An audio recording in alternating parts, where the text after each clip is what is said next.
चलो आज एक छोटा सा टॉपिक लेते, थोड़ा सा जुड़ जाते हैं, क्योंकि 1 या 2 दिन अपने जुड़ने में लग जाएंगे। जैसे किसी के भाषा की प्रॉब्लम आएगी, क्योंकि ये तो यानी कि सारे सीकर के बाहर से, तो उनको भाषा की प्रॉब्लम भी आती है, तो 1 या 2 दिन में जुड़ जाए, फिर अपना टाइम बढ़ाएंगे। आज एक छोटा सा टॉपिक करवा देता हूं, हो सकता है आपने नहीं पढ़ा होगा, पढ़ा आजा क्या बात है यार, तनकुण मना करे, आज बस छोटा सा टॉपिक है और रीट में ये स्पेशल लगता है, 1 नंबर का है, 5 आती बस, उन्हीं में से क्वेश्चन आता है। नाम सुना है कभी महाजनपद? नाम तो सुना होगा, चलो कोई बात नहीं, गुरुजी की है यो बताओ। देखो सबसे पहले अपन पढ़ेंगे सिंधु घाटी, जब पढ़ेंगे तब पढ़ेंगे। सिंधु घाटी सभ्यता खत्म हुई, समाप्त हुई। इसके बाद दूसरी एक सभ्यता आई जिसका नाम था वैदिक सभ्यता। वैदिक सभ्यता के जो लोग इस साइड से आए थे ना, वो आए थे ग्रुप के रूप में, 5, 10, 15, 20, 50, 500, 1000 ग्रुप में आके वो अलग अलग जगह बस के अपने ग्रुप बना लिए, व्हाट्सएप ग्रुप बना लिए अलग अलग नाम से, और उन ग्रुपों को क्या कहा? कबीला ग्रुप हो गए।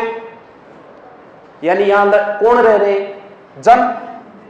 जन ही तो रह रहे हैं, और 1-2 जन मिलके क्या बन गए? जनपद। अगर कोई बड़ा हो गया तो उसे फिर क्या बोलेंगे? गुरुजी फेर ही मार, कौन समझ में आए? चल छोड़, नहीं समझ में आया। वैदिक काल के लास्ट में वैदिक सभ्यता समाप्त होती है 600 ईसा पूर्व।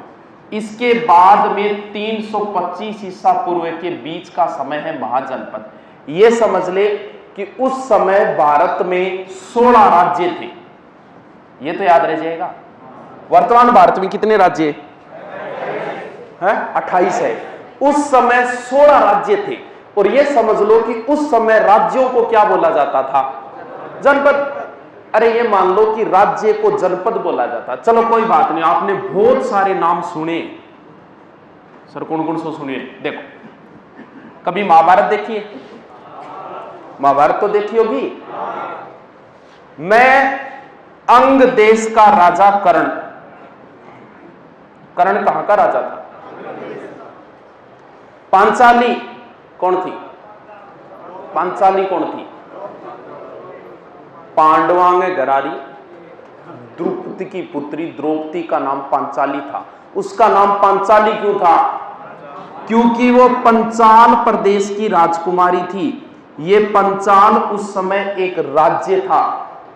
वो लंगड़ियों जिसने पूरी महाभारत करवाई, दुर्योधन का सलाहकार शकुनी, वो कहां का था? गंधार नरेश। तो वो गंधार क्या था उस समय? एक राज्य था, बस उसे हम क्या बोल देंगे? महाजनपद। भगवान कृष्ण ने बड़ी सभा में एक व्यक्ति को मारा था। भगवान कृष्ण को उसने गालियां दी थी और उसके लिए 100 गालियां माफ थी, और वो 100 गाली पूरी हुई थी उस सभा में। उस व्यक्ति का क्या नाम था?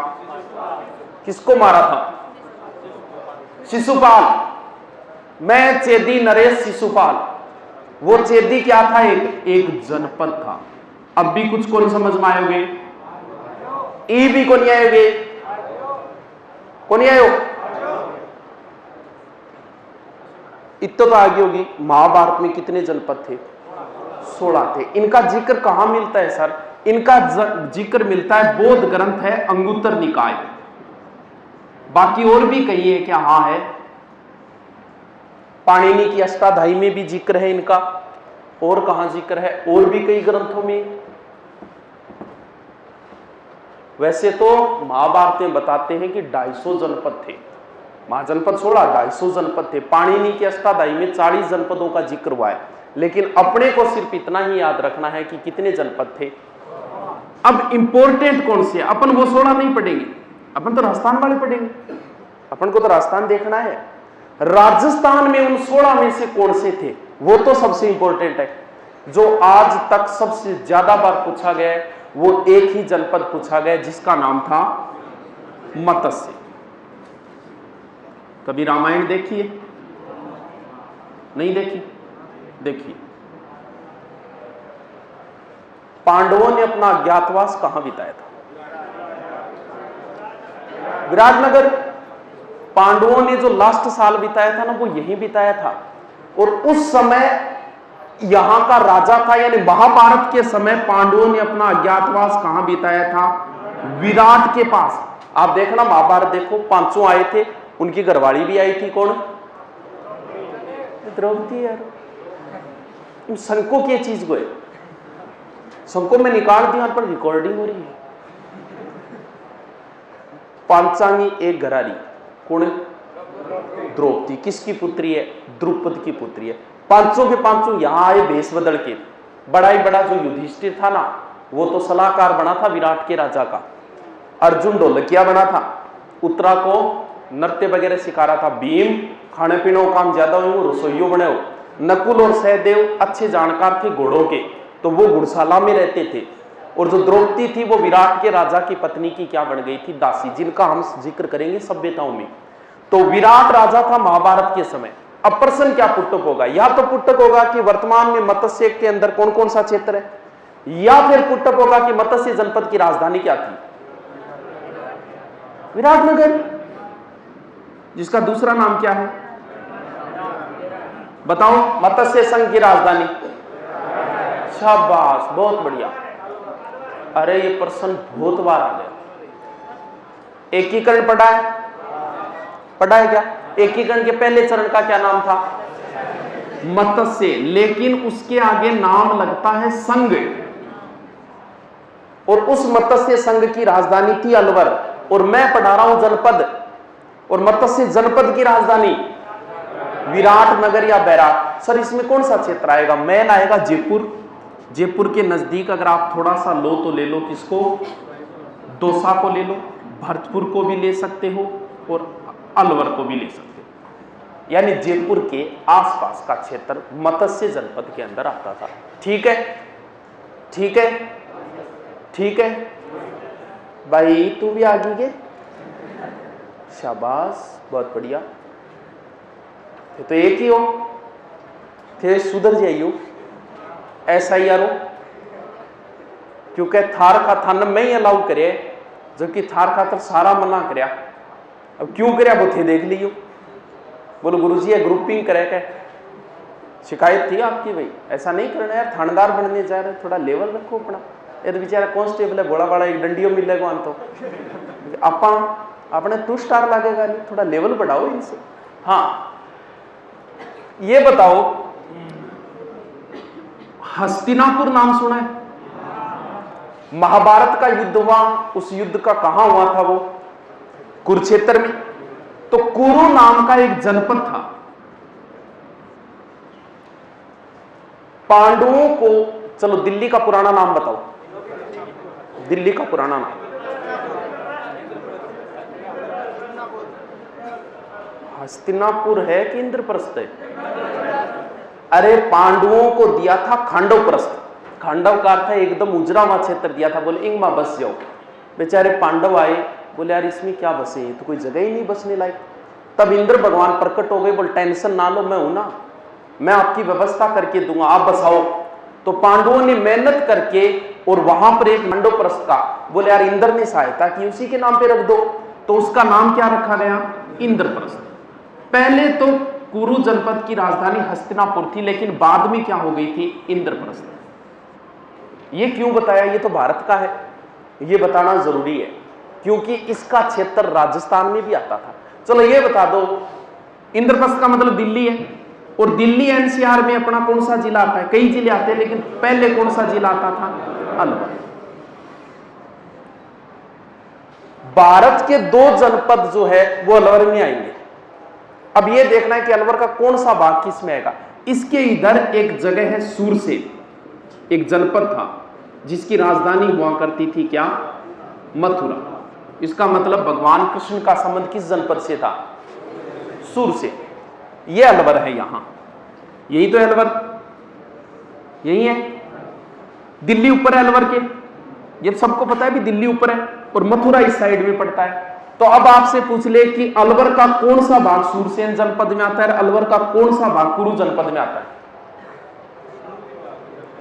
अलवर के ऊपर है कुरु, दिल्ली ऊपर है, तो अलवर का उत्तरी भाग किस में आएगा? कुरु जनपद में। और अलवर के इधर पड़ता है मथुरा, तो अलवर का पूर्वी भाग किस में आएगा? कौन समझ में आई? अलवर का उत्तरी भाग कुरु जनपद में आएगा, अलवर का पूर्वी भाग, अरे थोड़ा बहुत बोलो, मैं आ जाऊंगा थोड़ा रंग में, थोड़ा सा का जुड़ जाऊं, फिर मैं 2, 3, 5, 6 घंटा पढ़ाऊंगा, बेरो कौन चालन दूंगा, आग लगा दूंगा आग। अभी तो थोड़ी सी रिकॉर्डिंग बनाए तो डंगू पढ़ा दिया और तो के, लेकिन डिटेल ज्यादा बताएंगे आपको पूरा। आपको इतिहास कहीं कभी मत पढ़ना चाहिए, एक बार पढ़ लो, कभी मत पढ़ना जिंदगी में। इतिहास की सबसे अच्छी चीज यही है कि आप इसे एक बार पढ़ लो और फिर कुछ नहीं बदलेगा। जियोग्राफी हमेशा बदलती, अभ्यारण्य बदलते हैं, 5 साल बाद पशु गणना बदलती है, 10 साल बाद जनसंख्या बदलती है, 10 साल बाद। इसके अलावा पिछले साल गहलोत ने 25 नए जिलों का गठन किया था, बोल 25 नए जिले बनाएंगे। अब सोचो 25 नहीं 5 ही नए जिले बन जाए, पूरी जियोग्राफी बदल गई, नदियां, झीलें, अभ्यारण्य सब कुछ बदल गया। लेकिन राणा सांगा बदलेगा क्या? ये बताओ, राणा सांगा का बाप बदलेगा क्या? कुंभा का हत्या करने वाला उसका बेटा उदा था, क्या बदल जाएगा क्या? यही मजा है इतिहास का। अपन सोए रहते हैं, हमें कोई टेंशन नहीं, जिले बने तो बढ़ो, हमारे तो वही रहेगा, वही मेवाड़ रहेगा, वही बस ज्यादा से ज्यादा की हल्दी घाटी किसी दूसरे जिले में जा सकता है, लेकिन तारीख नहीं बदलेगी, वही तारीख रहेगी। तो इतिहास का ये आनंद है कि एक बार इसे पढ़ लो, जिंदगी में कभी इसे ना तो इसमें कोई चेंजिंग आती है ना कुछ और आता है। बाकी ज्योग्राफी वगैरह हर साल बदलती, जनसंख्या हर साल बदलेगी, बदलती रही है। मैं जब से पढ़ा रहा हूँ 1 सेकंड के हिसाब से देखे तो अच्छी खासी बदल गई है, तो ये तो बदलती रहेगी। एक चीज बताओ, सबसे पुराना वेद कौन सा है? बिल्कुल गुरुजी, ऋग्वेद है। रामायण किसने लिखी थी? ठीक है।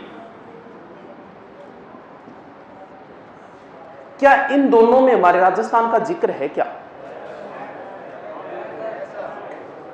कभी रामायण देखी हो तो रामायण में भगवान राम जाते हैं श्रीलंका, जाने से पहले वो दक्षिणी क्षेत्र यहां आते हैं। अब आगे रह गया समुद्र, समुद्र रास्ता नहीं दे रहा है, भगवान ने तपस्या शुरू कर दी। अब वो समुद्र आया नहीं तो भगवान आ गए गुस्से में, वो एक अग्न्यास्त्र निकाल लिया, इतने में आके प्रकट हो गया। बोल सॉरी, गलती होगी। बोले यार गलती तो चौखी, पहले तो आप बता का पार किया करूं मैं। बोले भगवान था नहीं कोई टेंशन, था 2 इंजीनियर है नहीं, नल और नील, कर ले पार। बात ठीक है, अब वो तीर योग के करूं, क्योंकि अग्न्यास्त्र की विशेषता है कि एक बार अगर धनुष पे चढ़ गया तो इसको छोड़ना ही पड़ेगा। बताओ छोड़ दूं कहां?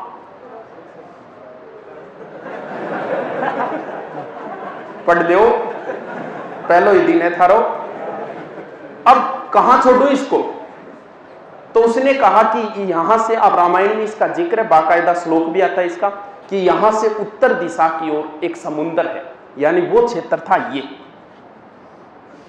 वहां पर राक्षस रहते हैं, जो राक्षस उत्पात करके और समुद्र के अंदर चले जाते हैं, वहां छोड़ो। तो भगवान राम कहते हैं कि ये तीर जहां जाके लगेगा वो पूरा क्षेत्र जो है वो मरुस्थल हो जाएगा, वहां सिर्फ छोटी मोटी झाड़ियां वगैरह उगेगी, जड़ी बूटियां, और कुछ नहीं। वो तीर आके यहां लगा था जालोर बाड़मोर क्षेत्र में। कहते हैं कि यहां पुराने समय में जल था, जल को बोलते नीर, हत का मतलब भरा हुआ, और इस क्षेत्र को बोलते थे नेहड़, और बाद में ये क्षेत्र सूख गया। तो नेहड़ के अंदर कौन सा क्षेत्र था? बाड़मेर जान। इसका मतलब रामायण में जिक्र तो है अपने राजस्थान का, लेकिन राजस्थान नाम तो है नहीं। पता कैसे लगाएंगे कि ये राजस्थान का जिक्र हो रहा है? पता ऐसे चलता है कि जब रामायण पढ़ेंगे तो कि एक पर्वत है, पर्वत के पश्चिमी साइड की ओर मरुस्थल है, ये इससे पता चल जाता है कि ये हमारे राजस्थान का जिक्र हो रहा है। वाल्मीकि मूल नाम क्या था पता है क्या इनका? शाबाश, रत्नाकर। बड़े विद्वान थे। वाल्मीकि का अर्थ बताते हैं कि चिंटी होता है। इन्होंने इतनी तपस्या की थी कि इनके शरीर पे चिंटियों ने जगह बना ली थी। तब कोई ऋषि ने इनको वाल्मीकि नाम से पुकारा था। पहले इनका नाम था रत्नाकर। वाल्मीकि को संस्कृत का ज्ञान हुआ सिर्फ तपस्या से। इन्हें खुद ही नहीं पता था कि अपने को ज्ञान है। एक दिन कोई नदी के किनारे गए हुए थे, वहां 2 पक्षियों को देखा, क्रोंच और क्रोंच की घरारी क्रौंची। के बोलूं तो मन के क्रोंच पता नहीं कौन सा पक्षी, चिड़ो चिड़ी मान लो, चिड़ो चिड़ी तो देखेड़ा हो गया कई बार गार्डन वगैरह में, कौन देखा? क्रोंच भाई बेचारा सुबह सुबह को ये दोनों पक्षी और परणे क्रिया कर रहा, आपका खेल रहा, तो कहते हैं कि वाल्मीकि इनको देखने लगे थे। जी कई बार थे, कौन देखो चिड़ो चिड़ी में ध्यान कर। तो इतने में एक शिकारी का तीर आके लगा और उस नर क्रोंच के लगा, तो मादा वहां चारों ओर बुरी तरीकों अड़ान लागी, हो रे बारे मर गयो रे। भयंकर गुस्सा आया वाल्मीकि को, और जो उनके शब्द निकले वो संस्कृत में निकले, वो उनके पहले शब्द थे, या निषाद प्रतिष्ठा त्वंगम क्रोंच पक्षी काम मोहितम। आयोगे समझे? असंस्कृत है। या निषाद प्रतिष्ठा त्वंगम क्रोंच पक्षी काम मोहितम, कि है काम या रति क्रिया में लगे हुए क्रोंच पक्षी को हे निषाद, निषाद बोलते हैं शिकारी को, हे शिकारी तूने मारा है, जा तुझे कभी प्रतिष्ठा प्राप्त नहीं होगी। ये इनके पहले वाक्य थे। और बाद में इन्होंने क्या लिखी? रामायण।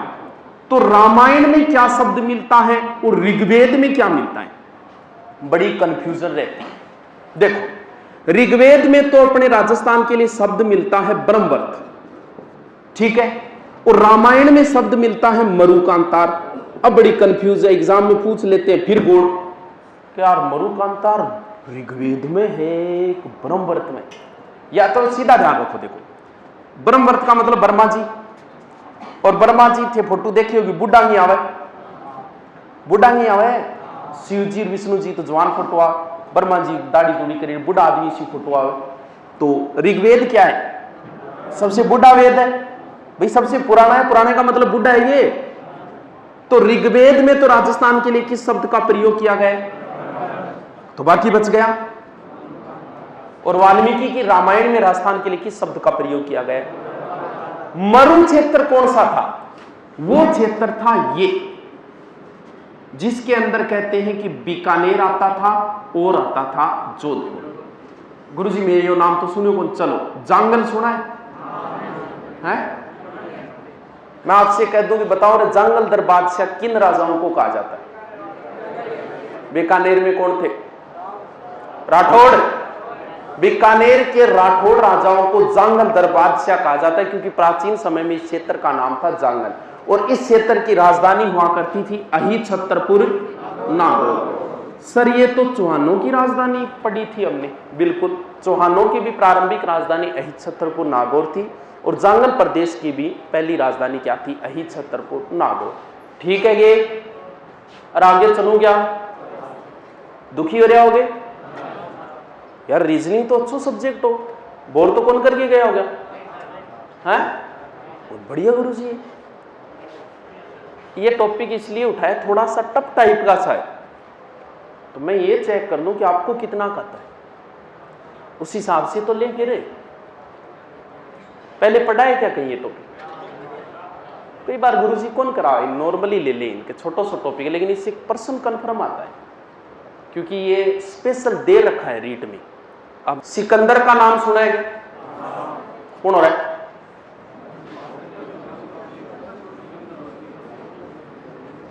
क्या बतायो? चंद्रगुप्त मौर्य हो भाई, कौन से बोलियो? ज्ञानी कौन है रे? पता नहीं कौन से जिलों आए हुए हैं। सिकंदर लोधी को पाइए, बोलो। सिकंदर महान, हाँ अलेक्जेंडर सिकंदर है, के लिख दियो में सिकंदर। इसका बाप था फिलिप। चल दो बात बता दी नहीं मेरे तो, भारत को नहीं काम ये पण बता दी। इसका बाप था, इसकी मां कहते हैं कि जादूगरनी थी, कहते हैं कि भगवान का अवतार ही था सिकंदर। तो कहते हैं एक दिन इसकी मां के साथ एक सांप को सोते हुए देख लिया था फिलिप ने। बोले यो के खाकड़ा नाग लपेटा खान लाग रहे, बोले वही भगवान है, वही छोरो है वो कौन? सिकंदर। बेचारा फिलिप तो डरने लाग गया। जय बात है, पता तो मुझे नहीं पता, पढ़ा है मैंने। अब सिकंदर बचपन से ही शौक था इसे कि दुनिया का विजेता बनूंगा। फिर इसे गुरु इतना अच्छा मिला कि वो तो राजनीति में ही फेमस है, अरस्तु। सिकंदर का गुरु है ये अरस्तु, राजनीति में पढ़ा होगा अरस्तु। सिकंदर ने सोच लिया था कि मैं भारत विजय भी करूंगा और विश्व विजेता भी बनूंगा। और शायद आपको नहीं पता कि 33 साल की उम्र में तो मर ही गया था ये। इतनी छोटी उम्र में विश्व विजेता बन के मर गया था। 356 ईसा पूर्व इसका जन्म था। ये निकला इधर से, यूनान का शासक है मकदूनिया, सुना है कभी नाम? मकदूनिया। सिकंदर के बारे में नहीं पढ़ा होगा, आपको नहीं पढ़ाते सिकंदर। चलो चलते चलते सिकंदर ऐसे करते करते अपने भारत विजय की ओर निकला। 326 ईसा पूर्व। सबसे पहले कौन सी नदी आएगी? सिंधु। सिंधु के बाद कौन सी आएगी? हैं? झेलम, फिर रावी, फिर व्यास। बस यही रोक देना। सिकंदर निकला और सिंधु और झेलम के बीच में एक स्वाभिमानी राजा रहता था। हो सकता है कहीं आपने महाराणा प्रताप की तरह उसका नाम भी सुना होगा, पोरस का राजा। अरे बड़ा स्वाभिमानी राजा था ये पोरस का राजा। सिकंदर और इसके बीच में युद्ध हुआ। झेलम का युद्ध कह सकते हो, विदस्ता का युद्ध भी कह सकते हो। सिकंदर का घोड़ा इसी झेलम नदी, सिकंदर के घोड़े का क्या नाम था पता है क्या? अरे बहुत फेमस है। क्या? ब्यूकोवेलस। बालन जोगड़ा नाम क्या हूं याद रहेगा। चेतक की तरह फेमस है। क्या नाम था? क्या नाम हो? रेस्ट के नाम। इसके नाम पर नगर बसाया था सिकंदर ने। भारत विजय पे निकला था तब मारा गया था ये। बड़ा फेमस था। पोरस के राजा को गिरफ्तार कर लिया। और इसकी जो बातें थी ना वही स्वाभिमानी, क्योंकि जब पोरस की सेना को देखा था ना सिकंदर ने तो घबरा गया था भाई साहब सिकंदर। कहा था कि ये जो आज मैं पहली बार डरा हूं और ये डर भी इतना है कि जितना मुझ में साहस है ना उसके बराबर मुझे आज डर लग रहा है इस पोरस की सेना को देख के। भयंकर युद्ध हुआ सिकंदर का। यहां पोरस को गिरफ्तार कर लिया और पोरस पूछा कि बता क्या सलूक करूं तेरे साथ, क्या जवाब दे, क्या करूं? अरे क्या करूं? या एड़ियां रगड़ या चश्मा निकाल ले। भाई समझ रहा है तो गले लगे और दुश्मन समझ रहा है तो हसरत निकाल ले। वही कर जो एक राजा के साथ करता है। सिकंदर बोले वाह गजब, शानदार, वाह भाई क्या लग रहे हो, एसम, सुपर। और कौन सो इतना सुपर, गजब, वाह भाई क्या लग रहे हो। और भी कोई कमेंट है कि इंगला? Nice nice nice. एक यहाँ सीधो हाथ कर दिया आपको। क्या गजब है। सिकंदर ने कहते हैं कि इसे गले लगा लिया था पोरस को, लेकिन पोरस भी स्वाभिमान के लिए जाना जाता है। आगे चला। ऐसे करते करते सिकंदर पहुंच गया यहां 323। यहां आते ही सेना बोली अब हम नहीं जाएंगे आगे। व्यास नदी को पार करने से मना कर दिया। सिकंदर का जलीय सेनापति था निर्याकस। ये बोला यार बस थोड़ सो एक नदी और बची, बाद में भारत है। वो ना आगे नहीं जाए। जब सिकंदर का आक्रमण हुआ उस समय राजस्थान में 3 जातियां आई थी, इसीलिए सिकंदर को लेके आया हूं यहां तक। वो कौन कौन सी जाति थी? माल जाति ने संघर्ष किया था सिकंदर के साथ। एक जाति है अर्जुनाइन और एक है सीवी। आपने एक नाम तो शायद सुना हो। यह तो पता है कि कहां के बसी थी, कहां? उदयपुर। मेवाड़ का प्राचीन नाम क्या था? इसकी राजधानी कुछ बताते हैं शिवपुर और कुछ आपने एग्जाम में जब पूछा था तो उत्तर था मध्यमिका। नगरी वर्तमान में इसकी जगह क्या है? चित्तौड़। इनका भी जिक्र करेंगे, लेकिन सिकंदर को वापस भेज दूं। यहां अपनी विजय के लिए इसने 12 जो है वेदियां स्थापित की थी यहीं पर। अब सिकंदर वापस निकल पड़ा और वापस जाते समय 9 गांव थे वैसे सिकंदर के। वापस जाते समय बेबी को बेस पसंद आ गया, बेबीलोन। यहां पर सिकंदर की हो गई मृत्यु मात्र 33 साल की उम्र में। सिकंदर भारत में कितने माह तक रहा था? 19 माह। सर अपने क्या प्रश्न पूछ सकता है अगर पूछे तो, क्योंकि पुलिस के लेवल से पूछे। हो सकता है वो या तो सिकंदर के घोड़े का नाम पूछ ले, या भारत में सिकंदर कितने महीने तक रहा? 19 माह, या फिर ज्यादा से ज्यादा कि सिकंदर की सेना ने किस नदी को पार करने से मना कर दिया था? कौन सी है? ब्यास नदी को। चलो ठीक है। बेबीलोन में इसकी मृत्यु इतनी छोटी उम्र में। अब बताते हैं कुछ सत्यता कहां तक है पता नहीं, कि सिकंदर जब मरा था ना, तब इसने कहा था कि यार 2-3 काम करना। बोल क्या क्या करना है? एक तो ये जितने भी डॉक्टर है ना, इन सबको बुला लेना, मेरे पीछे लगा देना इनको, मरने के बाद मेरे जनाजे में शामिल होने चाहिए। बोल क्यों रे? बोल जनता को पता तो चले कि जब मौत आती है तब दुनिया का कोई डॉक्टर नहीं बचा सकता। वाह भाई गजब, इस सब क्या लग रहे हो। दूसरों बोल दूसरी ये कि मैंने जितनी दौलत की कि वो सारी की सारी बिछा देना रास्ते में, और मेरे हाथ बाहर निकाल देना, ताकि लोग ये कह सके, ये देख सके कि विश्व विजेता जो सिकंदर है उसने इतना धन इकट्ठा किया फिर भी क्या जा रहा है। वाह, दुनिया छोड़ चला जब सिकंदर। वाह क्या दर्द है तेरी आवाज में छोरे। दुनिया छोड़ चला जब सिकंदर, दोनों हाथ खाली थे, सारी दुनिया पे की हुकूमत, मगर आज दोनों हाथ खाली थे।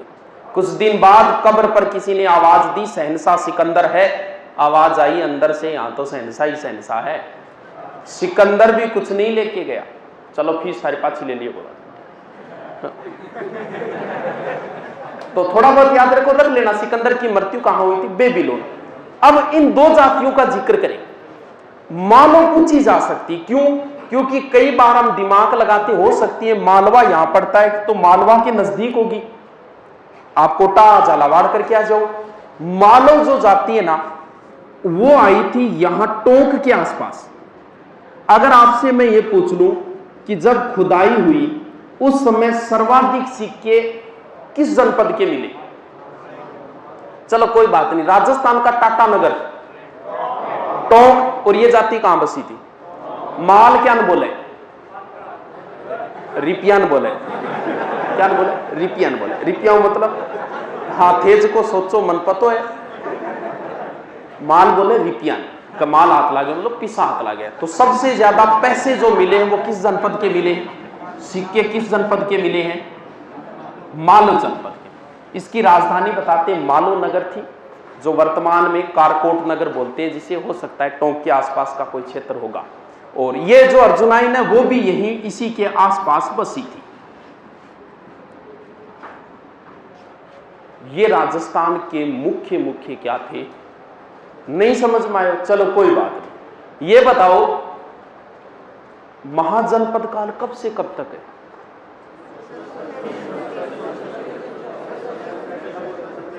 कब शुरू हुआ?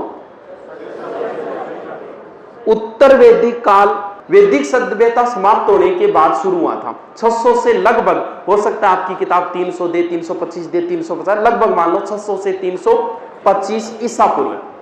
सबसे महत्वपूर्ण राजस्थान का कौन सा जनपद है? मत्स्य, जिसकी राजधानी क्या थी? विराटनगर। इसके बाद भारत के कुरु जनपद का भी हिस्सा था राजस्थान में। अलवर का कौन सा हिस्सा आता था? कुरु का मतलब कुरुक्षेत्र, इंद्रप्रस्थ, दिल्ली यानी ऊपरी भाग, और सूरसेन जनपद जिसका संबंध भगवान कृष्ण थे, उसमें कौन सा आता था? अलवर का पूर्वी भाग। बीकानेर के आसपास कौन सा क्षेत्र था? मरु या जांगला।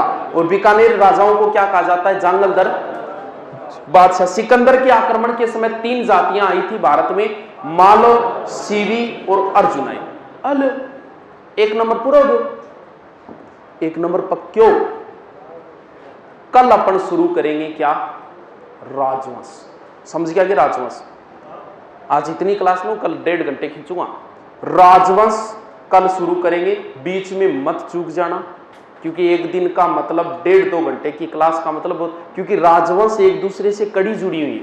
इसमें तो कोई कड़ी नहीं, कोई बात नहीं, लेकिन बाद में कड़ी जुड़ जाती है। कभी इसके बाद में ये शासक है, इसका बेटा ये, इसके बेटा ये। अगर एक बार पढ़ लिया तो बात खत्म। तो कल के बाद में कैंसिल मत कर देना। जितने दिन तक राजवंश चले उतने दिन, क्योंकि हिस्ट्री का मतलब ही राजवंश है। सबसे पहले हम कछुआ उठाएंगे, उसके बाद में चौहान उठाएंगे, फिर राठौड़ पढ़ेंगे, फिर मेवाड़ वाले पढ़ेंगे, फिर जाट पढ़ेंगे, फिर जैसलमेर वाले पढ़ेंगे। मैन इतने ही हैं। और इसके बाद में फिर और जो टॉपिक बचते हैं वो। इसमें किसी को कोई समस्या है, किसी को कुछ पूछना है, पूछ सकता है बेझिझक किसी टीचर से आप, लेकिन बीच में मत पूछना। या तो लास्ट टाइम में लिखाते समय पूछ लेना, क्योंकि रिकॉर्डिंग समय आप इतने बच्चे हो, एक मिनट ही नहीं, एक ले तो भी 1 घंटा पूरा है। तो अब पूछ सकते हो, आपको किसी को भी कुछ पूछना है। अब कल्चर की क्लास है और कल अपनी 1.5 घंटे क्लास होगी। कोई समस्या है? ठीक है, ये चलो कल मिले। बैठना है, क्लास है, कल्चर के बाद जाना है। कल 4 घंटे क्लास होगी आपकी। Thank you. कौन नहीं बैठ रहे?